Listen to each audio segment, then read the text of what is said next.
Hey, what's going on YouTube? It's Dave here with Surviving New England. Uh, I'm going to throw a scenario at you, and it's kind of meant to scare you a little bit. It's, I think that fear is a great motivator, uh, true. I believe that's very true. I'll give you a quick, for instance. If you say you're on a subway and someone attempts to mug you, right? You'll find inner strength that you didn't know that you had. Now, fear will allow you to do things. Adrenaline rushed fear can allow you to do things that you didn't think that you could do. So with that being said, we'll push that aside for a second. This video is meant to scare you a little bit, to make you think. And what it is, think for a minute, if you could, if you haven't already, and some of you already may have, about losing power, electricity. Think about not having electricity for 3 days. So it's happened to me, and probably most people out there watching, it's happened. They've lost power for a few days, and kind of what you go through, boredom. You decide to do things around the house, and one of the first things that you'll do is keep your refrigerator closed so your food doesn't go bad. After a day of that, you're going to realize that you need to cook the food or it's all going to go bad. You're going to have an entire refrigerator full of bad food. All the food in your refrigerator, in your freezer, is going to go bad. So of course you cook it, right? You're not going to just throw it in the trash. You're going to cook it. After that, you've got all your food cooked, and day two. Let's say this is day two. You cook all your food and stuff like that because you're free. You don't know when the power's coming back on, and you've got your candles lit, and you've got no stove. So if you're a little prepared, you'll have stoves to cook on, little gas stoves. What if, picture on the third day, the power doesn't come back on? You come to the realization that it's going to be longer than the 3 days. What would you do to feed your family, to feed your starving children, or yourself? It's a frightening thought that I think we should all keep in mind, really. Neighbors that you're friends with, they're going to be hungry too. Then, the average person has anywhere from 3 to 5 days worth of food in their home. And, most people don't stockpile food. There are those that don't have 2 days worth of food in their house. More unfortunate people that feed themselves day to day. Those people will probably come knocking. If you're lucky, they'll knock. So, it's something to think about. You say, okay, well, I would do this, I would do that. I'm not talking about homesteaders or farmers that have chickens and pigs and cows and stuff like that, where they could make it on their own. Homesteading, they have their own stuff.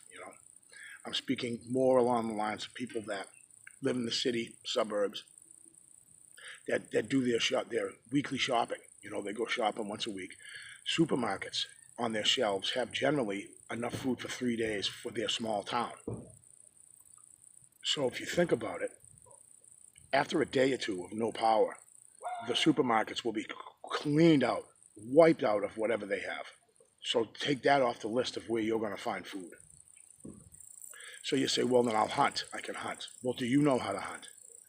Do you know how to kill and process a deer, for instance? Skin it, gut it, quarter it into manageable pieces, and cook it. Do you know how to fish? Most people know how to fish, but do you know how to process the fish? How to skin it, clean it, and cook it over an open fire? I can do. But as far as hunting, I'm not a hunter. I don't think, I think in a starving situation, desperate, I probably could do it, but I think at that point it'd be too late because everybody's going to be out in the woods shooting whatever that moves, right?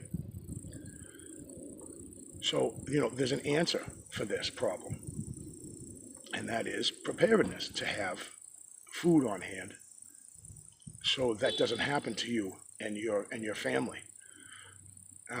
One of the options in this video, I'm going to highlight freeze-dried foods and the absolute miracle that is freeze-dried foods. They are fantastic. There are a few different kinds. There's Mountain House, really, really good, awesome stuff, very simple to cook. There's Backpacker's Pantry. That's another brand.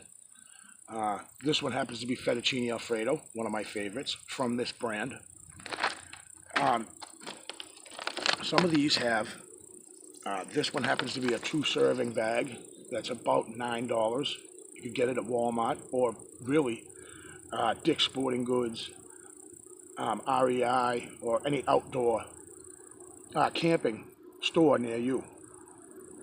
Some of them have just one serving and they're like $7. This is my area I'm speaking of in New England. They're really simple. You rip open the top, and this in itself, it cooks in the bag, which is what I love about these. They cook inside the bag. There's a Ziploc at the top. You pull out the little oxygen tablet that's in here. You boil whatever it's recommended on the back. They'll say boil 8 ounces of water for a single serving. I'm just saying, for instance, maybe it's 12 ounces for a double serving. And this is your plate. This is what you eat out of. It's awesome if you're a backpacker or a camper and you haven't already discovered the beauty of freeze-dried foods. This is a huge prepping item, guys. You could buy 2 a week and put them away. The expiration date on this particular bag is 2042. 2042. I'll be in the box by the time that goes bad. And that's a suggested shelf life for the flavor of the food. I believe it could last probably another 10, 20 years after that, as far as being able to keep you alive. And they're absolutely delicious. I am not paid by these people by any means. I'm just giving you my experiences, so maybe I can help others that want to prepare, but they're not quite sure where to begin. This is something else I want to show you guys. Believe it or not, in this little bag is a stove. It's a little bit pricey, but well worth it. I picked this one up for 50 bucks. It's unbelievable. Look at the size of this thing. Okay? It's awesome, guys. For hiking, I use this all the time in the winter. I don't eat that much on the trail in the summertime just because of the heat. I just don't feel hungry, But let me just show you how this goes, right? You buy these little things here. They're not expensive at all. You can buy them by the box. They're not expensive. This itself, I saw a YouTuber let this burn at on high for over an hour. I mean, it only takes 4 to 6 minutes to boil enough water for one of these freeze-dried meals. You take this, you screw it right on.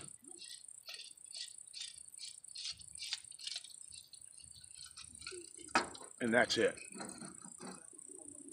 Now, you need a way to boil it. I have all kinds of different ways.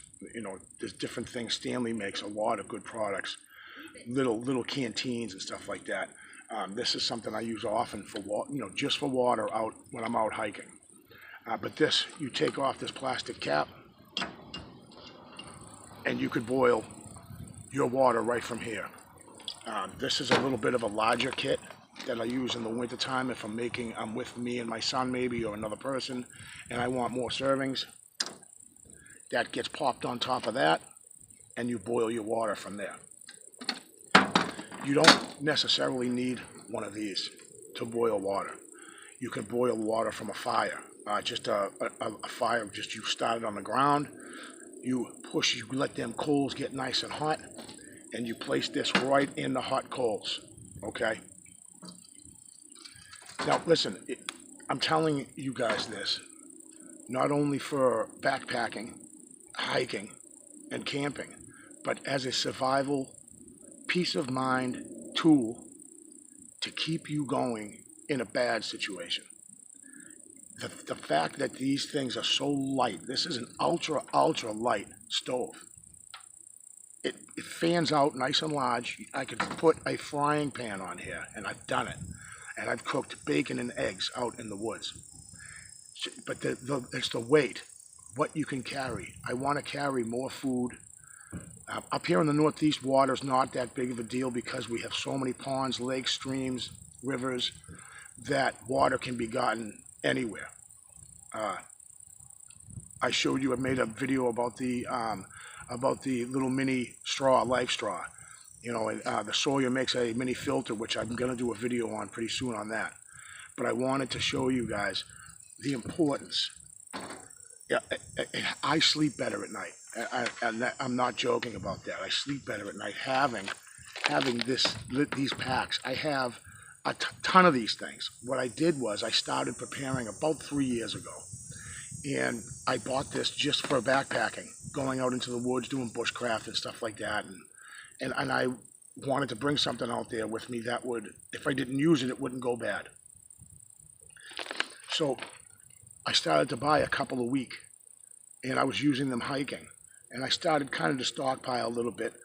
They sell these by the case. They have breakfast, lunch, dinners. They even have desserts. They have ice cream bars. Obviously, it's freeze-dried. It's not cold ice cream, but it tastes exactly like an ice cream bar. They have some other flavors that are that are pretty neat. But there it is, guys. There's no reason not to start, to get out there, to start a little collection of this stuff to in case of an emergency, in case of a snowstorm, or a power outage. That's like one of my biggest fears is we are so reliant on power, you guys, that it's not funny. Think about your everyday moves and everything you do all day long is all related to electricity. Everybody's plugged into something all the time. And to go out, a lot of you guys watching this too are already well aware of this, of these freeze-dried foods and these little pocket stoves and stuff like that. For those that aren't, just go out and start small. Go get a couple of these freeze-dried meals. Doesn't matter what brand. I prefer Mountain House just because of the flavor. I love the flavor. They're delicious. They really are. I have a daughter who asks for them for dinner, and I have to tell her no. That's for survival, or that's for when you want to go hiking or camping with me, right? So I hope I opened someone's eyes, anybody's eyes, to how simple you can begin the process of being prepared for an emergency. I'll say SHTF scenario where the proverbial crap hits the fan. And next thing you know, people that are hungry and starving, you guys, will do crazy things. What I would do to keep my family alive, my loved ones, there isn't much I wouldn't do. And I don't want to subject myself to doing something to others that I wouldn't want done to me. And if I can prepare, there's a lot more that goes into being prepared other than freeze-dried food, but that's a great place to start, you guys. Thank you so much for coming by to Surviving New England, and I'll see you on the next one.